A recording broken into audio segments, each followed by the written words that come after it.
Imagine this, a lifelong fan, a die-hard Celtics supporter, just bought the team for a record-breaking $6.1 billion. Yes, you heard that right. The family has been looking to sell the team for some time. Negotiations have been ongoing for many months, have reached a deal. Sources are telling CNBC as well as any number of other news outlets. The Boston Celtics, one of the most storied franchises in NBA history, have a new majority owner, and his first words have already sent shockwaves through the sports world. Let us explore the details of this monumental sale and what it means for the future of the Celtics. It might be the most exciting news in the NBA this year. The Boston Celtics, fresh off their 18th championship win, have been sold for a record $6.1 billion, the highest price ever paid for a North American sports franchise. Leading this historic purchase is Bill Chisholm, a name that's now on every Celtics fan's lips. Bill Chisholm isn't just another billionaire buying a sports team for fun. He's a Boston native, a Dartmouth College graduate, and a lifelong Celtics fan. Chisholm is the co-founder of Symphony Technology Group, a private equity firm that manages over $10 billion in assets. Known for his investments in tech and software, Chisholm has now turned his attention to the hardwood. But what makes this deal even more special is his deep-rooted connection to the Celtics. In his own words, Chisholm has been a rabid fan since attending his first game at the old Boston Garden at the age of 7. This isn't just a business move for him, it's a dream come true.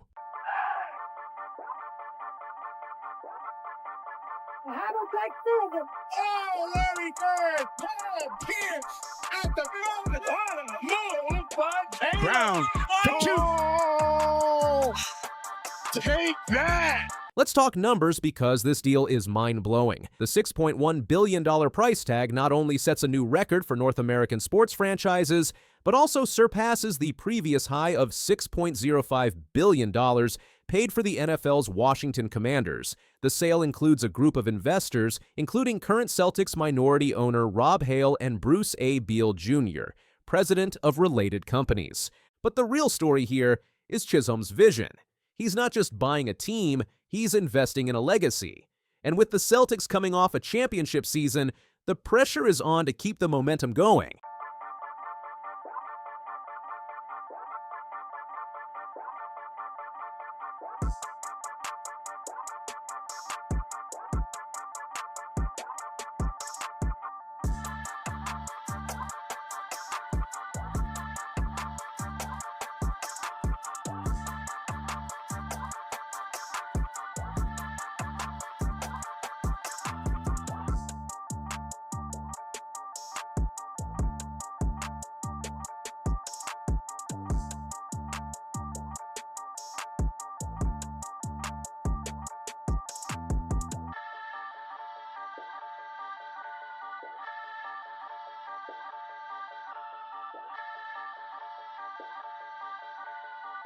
So what does Bill Chisholm plan to do with the Celtics? In his first statement, he made it clear, "My approach is to win and raise banners." Chisholm has already met with Celtics president Brad Stevens and head coach Joe Mazzulla to align their goals. He's committed to building on the success of the current leadership, ensuring that the team remains competitive for years to come. But with a projected salary and tax bill of $445 million in 2025 to 2026, the financial challenges are real. Will Chisholm be willing to pay the price to keep the core of Jason Tatum, Jaylen Brown, and Kristaps Porzingis together? Only time will tell. The sports world is buzzing with reactions to this historic sale. Former Celtics majority owner Wyc Grousbeck called Chisholm a natural choice to lead the team, praising his passion for the Celtics and the city of Boston. Grousbeck said, "His love for the team and the city of Boston, along with his chemistry with the rest of the Celtics leadership, make him a natural choice to be the next governor and controlling owner of the team. I know he appreciates the importance of the Celtics and burns with a passion to win on the court while being totally committed to the community.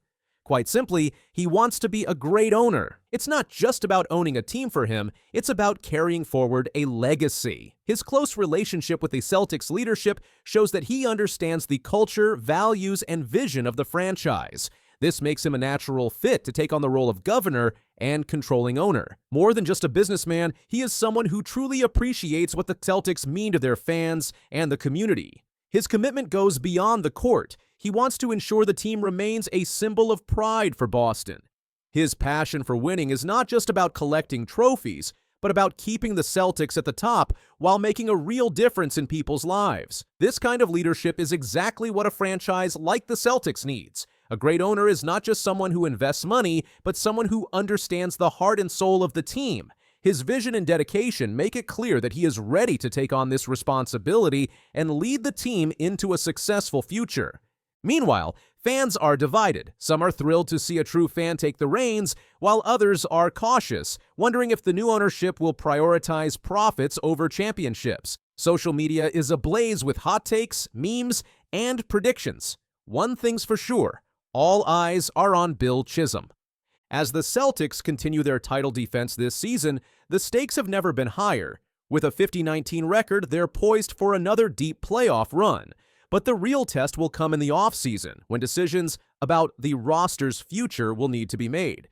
Chisholm's willingness to invest in the team's success will be crucial. Will he open the checkbook to keep the championship core intact, or will financial constraints force some tough decisions?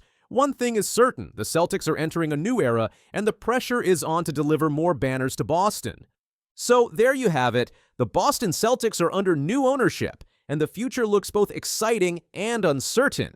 Bill Chisholm's passion for the team is undeniable, but the challenges ahead are immense. As fans, we can only hope that this new chapter brings more championships and continues the legacy of one of the greatest franchises in sports history. What do you think about the sale? Let us know in the comments below. Stephen A. Smith just did the unthinkable. He called out LeBron James on national television and declared that they may never speak again.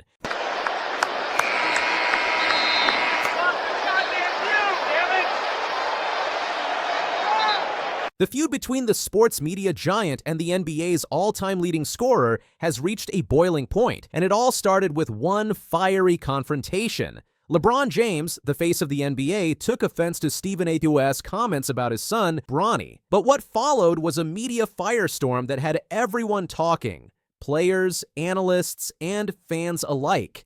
Stick around because this is about to get heated. What started as a simple on-court confrontation has spiraled into a full-blown feud, with Smith dropping bombshells about their relationship, LeBron's parenting, and even the GOAT debate.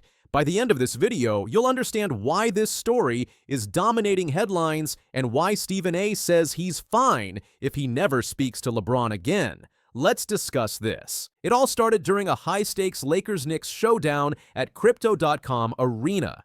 The crowd was electric, the game was in full swing, and all eyes were on the court until something unexpected happened. LeBron James, in the middle of the game, made a beeline toward the courtside seats. His target, see none other than ESPN's outspoken analyst, Stephen A. Smith. This wasn't a casual courtside greeting, nor was it the kind of friendly exchange you'd expect between a player and a well-known sports personality. This was something more. LeBron wasn't just a four-time NBA champion at that moment, he was a father on a mission. His son Bronny James had been the subject of harsh criticism from Smith, who had recently questioned Bronny's talent, his potential, and even the idea that he deserved a spot in the national spotlight. Smith's words had circulated all over social media, fueling debates and drawing mixed reactions from fans, analysts, and former players alike. And now LeBron had had enough. Walking right up to Smith, his face unreadable but his presence undeniable, LeBron didn't waste time with pleasantries. There was no handshake, no smile, no pretense of small talk. This was a confrontation, a direct response to the criticism that had been echoing across sports media. Smith didn't back down. On his show, The Stephen A. Smith Show, he called the moment weak and Bulls tea. He doubled down, saying, "I get paid to talk about folks, not to them. Ouch." You see, I don't run and hide. If I'm wrong, I'll say I'm wrong. If I'm right, I'm right. I was never shitting on Bronny James. I wouldn't do that to the James family. I was talking about one person and one person only. We may never speak in life again. I'm fine with it. I get paid to talk about folks, not to them. I cover the league. You play, I watch, dissect, analyze, and broadcast. We ain't got to communicate. We damn sure don't have to say hello to each other. We don't have to do none of that. We don't get along. And there's a multitude of reasons why. I've alluded to some of them, but we know what the biggest reason is. I ain't Shannon Sharp. It ain't GOAT status this way. My GOAT is Michael Jordan. 35,000 points, eclipsing Kareem Abdul-Jabbar with over 38,000, ultimately 40,000, now 50,000, another all-star appearance, another 50-point game, whatever. Ain't my GOAT. I watch the game. I'm a student of the game. I know a GOAT when I see one. But here's the kicker. Smith revealed that LeBron approached him as a father, not as a basketball player. And that, folks, changes everything. You got goddamn view, damn it! And I love how Markieff Morris is just there listening, but This obviously isn't just whoever about filmed Bronny. the video... Stephen A. Smith made it clear. His issues with LeBron go way back. F that, stop effing with my son. That's my son. I said, all right, dog. Fine. And he walked away. That's all he said. About ready? Mm-hmm. All right. You see the intensity, right? Yeah. Just play carefree, though. Yeah. Don't worry about mistakes. Just go out and play hard. On his show, Smith revealed, me and LeBron don't have a relationship. LeBron don't mess with me, and I don't mess with him. But why? According to Smith, it's about respect or lack thereof. He claims LeBron hasn't always treated black media well, and while Smith himself wasn't directly affected, he didn't like what he saw. Smith also dropped this bombshell. LeBron doesn't like me because I don't call him the GOAT. That's right. Smith is Team Jordan, and he's not afraid to say it. Speaking of the GOAT debate, Stephen A. Smith didn't hold back. I ain't Shannon Sharp, he said. It ain't GOAT status this way. My GOAT is Michael Jordan. I watch the game. I'm a student of the game. I know a GOAT when I see one. For Smith, LeBron is number 2 on the list all time, but he's not taking Jordan's crown. And that, according to Smith, is a big reason why LeBron doesn't like him. But let's be real. This debate isn't going anywhere. Fans are split, and Smith's comments have only added fuel to the fire. The NBA world has been buzzing about this feud. Draymond Green, Carmelo Anthony, and Dwyane Wade have all weighed in. Green even tweeted, "Make sure you tell Stephen A. that I have zero respect for what he said." Meanwhile, Melo and D-Wade peeled back the layers of the confrontation on their podcast, giving fans even more to talk about.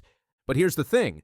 While LeBron has stayed quiet since the incident, Stephen A. Smith keeps talking, and some fans are starting to wonder, is Smith milking this for all it's worth? Despite the drama, Stephen A. Smith made sure to clear the air about one thing.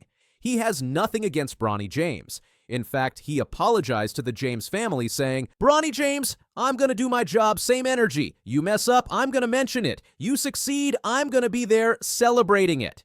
Smith even predicted that Bronny will make it to the NBA sooner than later. But let's be real, this apology hasn't exactly cooled things down. At the end of the day, this feud isn't just about Stephen A. Smith and LeBron James. It's about legacy. It's about how we remember one of the greatest players of all time. LeBron is 40 years old, still dominating the court, and still making headlines, both for his game and his personal life. But as Stephen A. Smith said, we may never speak in life again. I'm fine with it. So where does this leave us? With more questions than answers, but one thing's for sure. This story isn't over. All right, folks, let's wrap this up. Stephen A. Smith and LeBron James are two titans in their respective fields. One is a basketball legend, the other is a media powerhouse. And when they clash, it's must-see TV. Whether you're Team LeBron or Team Stephen, one thing's clear. This feud has given us plenty to talk about, and you can bet we'll be keeping a close eye on how this story unfolds. Assists. Kuminga gets inside, flips it up and in. Kuminga in double figures. Westbrook, just the extra effort to take it away from Peyton. So we got to get him. We got to get him some rest. I just, you can see it. He doesn't have his energy right now. 7 straight wins, and then disaster. The Golden State Warriors' red-hot streak came crashing down in a way no one saw coming. But what happened next? Steve Kerr didn't just speak up, he shook the entire NBA world. What he revealed left everyone in shock. Let us discuss this.